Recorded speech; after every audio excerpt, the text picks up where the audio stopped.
Hi everybody, welcome to session 2. Today we're going to talk about and demonstrate scales, steps in the scale, and also intervals. These are really important to know and understand. And we'll also do some fun ear training exercises together. So let's get started. So let's talk about steps in the scale. In session 1, we talked about the major scale and the notes that are in the scale: C, D, E, F, G, A, B, C, C, D, E, F, G, A, B, C. That's in a C major scale. So in this session, we'll dig deeper into the note steps in the major scale and how they are numbered. So for example, if we go up the scale and just number those notes as they go up, C would be 1. That would be your first step. Okay, so C, 1. 2 is D. E is 3. F is 4. G is 5. A, 6. B, 7.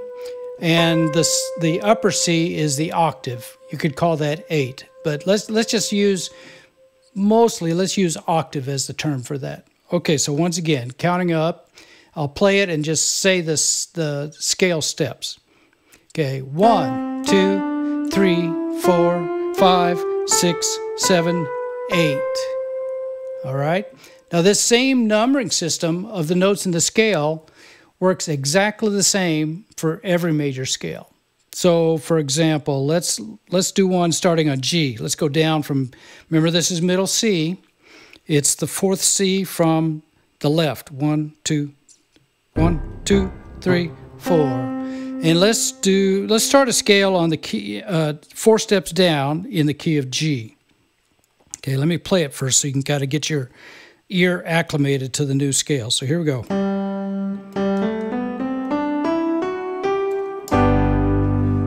All right, so let's do the steps again. Here we go. 1, 2, 3, 4, 5, 6, 7, 8, or octave.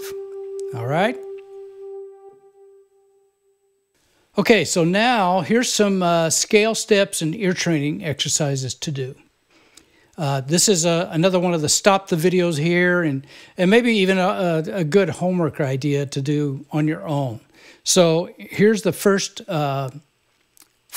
exercise. So play or sing, either one, any ascending major scale, and speak the steps after each note like I just did a few seconds ago. So let's do one just for kicks in A. So we're in this key. Okay, you notice I used 3 black keys in that scale, and we're heading that direction to where we're going to get a little more involved in all the key signatures and how many sharps and flats. But just for right now, let's go back. We're going to do the ear training. So as I play up that A scale, count with me. 1, 2, 3, 4, 5, 6, 7, 8. Okay, here we go. 1, 2, 3, 4, 5, 6, 7, 8. All right. So now let's pause the tape right here, and you just pick a note anywhere. If you don't have a keyboard or guitar in front of you, doesn't matter. In fact, it's actually even kind of a plus just to pick a note out of thin air and sing or whistle, whatever it is, sing that scale on up. So try that right now.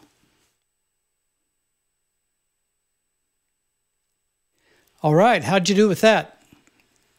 Let's try a second exercise. This is another one where we'll kind of pause the video, and you can also do it on your own as some homework. Now, let's do the same thing, but kind of in reverse. Let's play or sing any descending scale. So instead of ascending, going up, we're going to start high and go low. We're going to descend down the scale. And on this one, speak the steps basically backwards. Instead of 1 through 8, we're going to go 8 through 1. Okay, so let's try one. I'm going to do one in the key of D. So here we are in the key of D. So instead of starting here on 1, I'm going to start an octave higher on the 8th step. All right, so let's try that. Let's go down with that scale. Okay, so we go 8, 7, 6, 5, 4, 3, 2, 1. Okay, let's pick a little trickier one. Let's use one with a lot of flats in it, for example. Let's do one in A flat. This key has 4 black keys in it.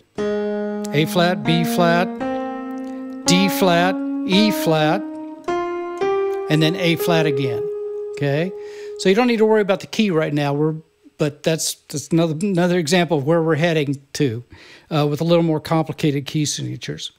But for right now, let's do that descending once again, starting on the, instead of the 1, let's start on the 8 or the octave and work our way down. Okay, here we go. So we go 8, 7, 6, 5, 4, 3, 2, 1.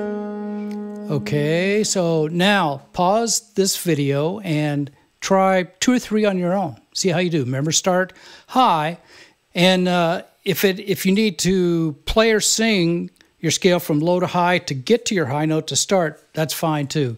The idea is to get to the top of the scale and work your way backwards. Okay, let's try that.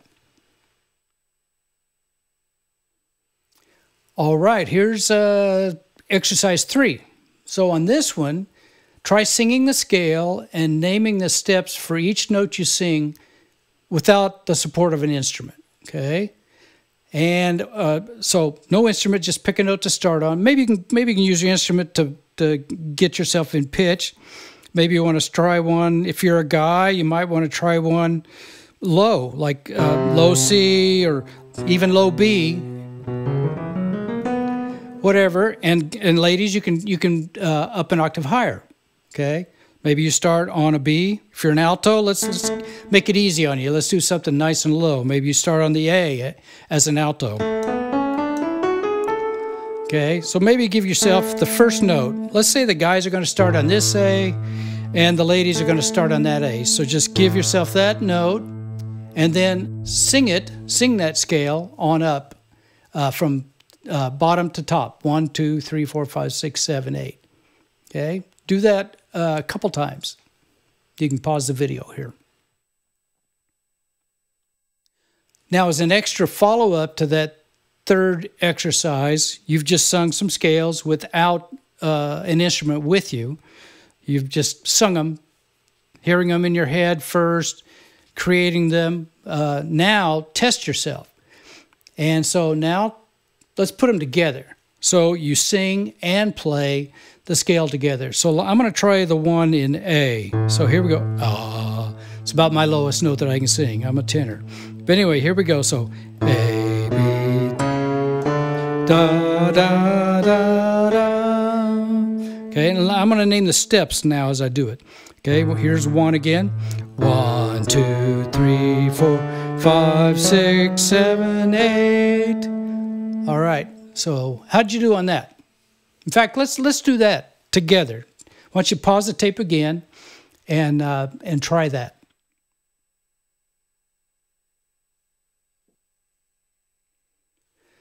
That's great. I bet you did awesome. Okay, now let's talk about something brand new. Let's talk about intervals. Now, intervals are the distance between 2 notes. So far we've done everything in a real organized pattern, just one note right after another, either in a major scale or back earlier sessions when we did chromatic. We've stayed pretty much in context with what's the next note, what's the next note, what's the next note in sequence. Now we're going to look at intervals between 2 notes. So say, for example, the interval between C and E, or between C and G. There's a lot of them. C and A, C and B, okay? All of these intervals have names to kind of keep them separate. So let's look at an example here, a written example. So let's start with this one. Nobody hardly ever uses this as a unison, but let's start with this one. This is C, middle C, and then D. So from C to D, that is called a second. That is an interval of a second. All right, let's keep going right on up. So all of our notes are going to, all of our starting notes are going to start on C. So here's another one right here. Here's my middle C again, and this is an E. So let's play C to E. So that interval is called a third. Okay, keep working up. Here we go, C to F. C, F, C, F. That interval is a fourth. These intervals really become crucial later on when you start transcribing melodies, even creating your own melodies. You'll start to see the value of all these intervals and how they interplay and intermingle. But this is our way we can kind of collectively refer to them as we move forward. So the next one is C to G. C, G. You notice the intervals are getting wider as I go up the keyboard. Here's the sixth one. This is called the interval of a sixth. It's a C to an A. C, A. Ba, ba. Okay. Now here's kind of a strange one out of the box. It sounds a little dissonant, but certain chords use this, and you'll get to love this interval, actually. This is a seventh. So a C way up high to a B. Okay, and then the last one is the octave. C to a C. Okay, so these intervals are called diatonic intervals in a major scale. Okay, diatonic intervals in a major scale. A second, a third, a fourth, a fifth, a sixth, a seventh, and then an octave. Okay. Now, standard music theory also gives official names to these diatonic intervals, as well as the other 5 notes that happen in a chromatic scale. The black keys. This gets a bit more complicated, but it's still very valuable information to have in your musical toolbox. Okay, here's a screen pic of the intervals of all 12 keys. So it's all the white keys again, and then incorporating the black keys. And so we're using all 12. Remember, we have 12 possible, and then they just repeat on up the keyboard or the guitar. 1, 2, 3, 4, 5, 6, 7, 8, 9, 10, 11, 12. All right? So our first one here, now remember, we're not doing major diatonic, we're doing chromatic intervals. And this first one here, C to D flat. Here's your C, middle C, and here's the D flat. That interval is called a minor second. Okay? Now we come to one that we just did a few seconds ago. This is a major second interval. So C to D is a major second. We keep working up. Here's our next interval would be C to an E flat. That is called a minor third. And you notice how minor intervals use the small m, and major intervals use the uppercase M. So we have lowercase m for minor intervals, uppercase M for major intervals. Okay, so here we are, minor third again, C to E flat. Now we come to another major interval, C to E, major third. This is a major third. Okay, now here we come with a slightly different indicator. What does the P mean? P means perfect. So this is called a perfect fourth. C to F. Okay, perfect fourth. Now here's an odd one. What's TT? That means tritone. And we'll explain a little more about that later, but it is a kind of a very unusual interval. It's a C to a G flat. Okay, we'll explain that later. There's some ancient funny stories of why that's called a tritone, and another name for that. I can't wait to tell you that. Anyway, here is another interval. Here's another perfect interval, perfect fifth, C to G. All right, then we come back. Here's our minor. Remember the lowercase m. Minor sixth is a C to A flat. And then we have now a major sixth, C to A. Now we have a minor seventh. Okay, see, we're working our way up chromatically. We're using every note, all of our 12 notes that encompass one octave span. Okay, so this is a minor seventh, C to B flat. Now we have a major seventh, uppercase M, C to B. And now we have the octave again, and another name for that is perfect eighth. Perfect eighth.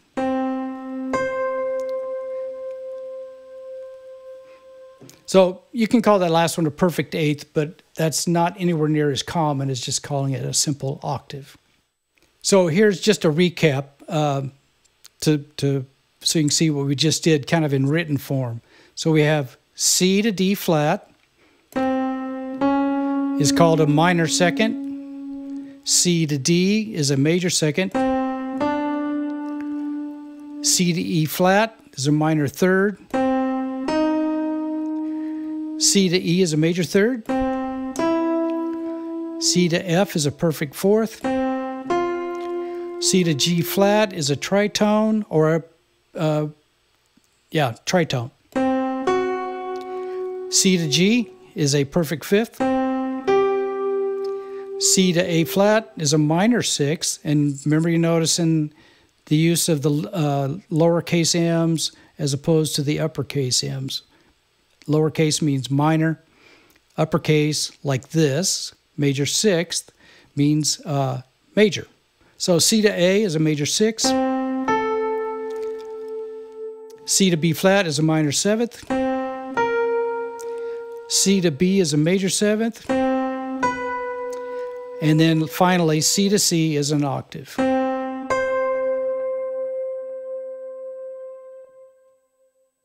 So as a quick little review, let's go back to our diatonic intervals in C major. Okay, now we're just going to use the C major scale like we did a few minutes ago. And this is just so you can see them kind of written out. So you have unison, which is a C. We don't really, hardly anybody ever uses that. But anyway, let's go and keep working our way up. So C to D, C, D is a major second. C, E is a major third. C, F is a perfect fourth. C to G is a perfect fifth. C to A is a major sixth. C to B is a major seventh. And then C to C is the octave. All right? So you notice in a major scale, everything is either a major interval or a perfect interval. The only time we use the minor intervals is when we get into chromatic usage of the scale. So now let's do an exercise again where we'll kind of pause the video and you guys can do on your own, and then we'll see how you did.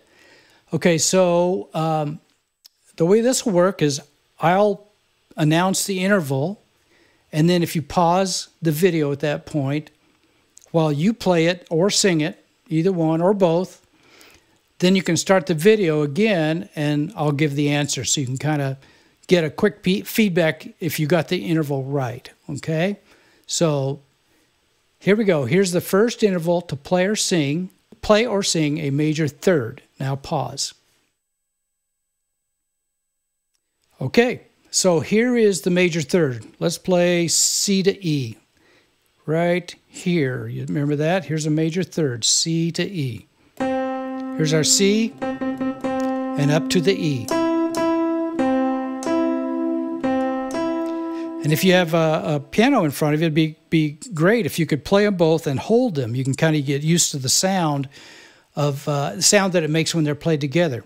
C, and a third. That's a real pretty, positive, major type sound. Okay? All right, let's do the next one now. Let's sing or play, or both, a major second. Okay, go for that. Go ahead and pause. All right, so here's the major second. How'd you do? Okay, here we go again. You notice on the page here it is written out, C to D, a major second, and it's C, D. All right, C to D. That's a major second. How did you do with that? If you missed it, you might want to back up a little bit and try it one more time. Now that you have kind of that fresh sound in your mind, in your ear. Now these played together, they kind of clash. If you've ever played chopsticks, though. Anyway, that's the first note on the old classic, maybe the first song you ever learned to play on piano. Okay. All right, let's move ahead. Here is the next interval to play. It is a major sixth. All right, a little wider, quite a bit wider gap. So think about that. Play it or sing it. All right, so now let's look at our written page. Here's our major sixth. Remember I mentioned that it was a wide gap, wide interval. So here's our C again. And now let's go up to the sixth.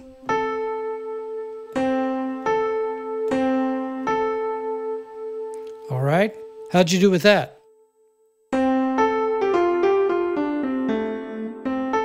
All right, so there's a major sixth. Here's the next one, okay? Let's try a perfect fourth, okay? Go ahead and pause the video here and I'll be right back. Okay, so here on our chart, here on our written piece of music, here's our perfect fourth, C to an F. So it sounds like this. Here's our C, and then we go up to the F. Now if you play them together,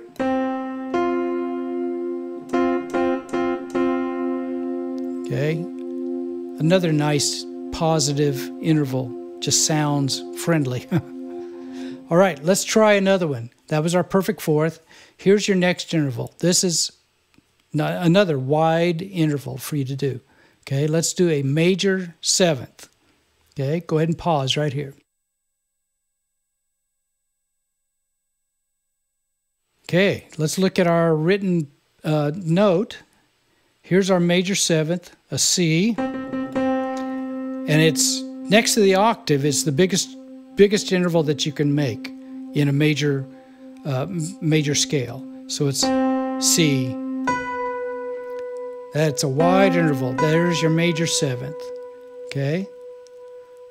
How'd you do on that one? Once again, if you missed it a little bit, maybe back up, give it another try, see how you do. All right, so we have two more to go. Okay, sing or play a perfect fifth. And go ahead and pause right here.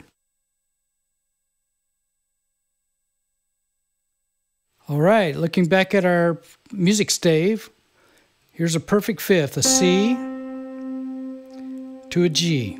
All right.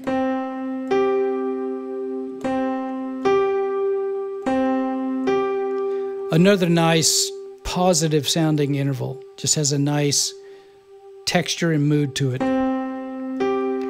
So if you play and hold them together on the piano, you get this kind of sound. You hear this sound a lot with French horns and kind of brass that are heralding an event to come. It has that kind of stately, dramatic effect. Okay, so here's the last one, okay? Sing the octave, or the perfect eighth.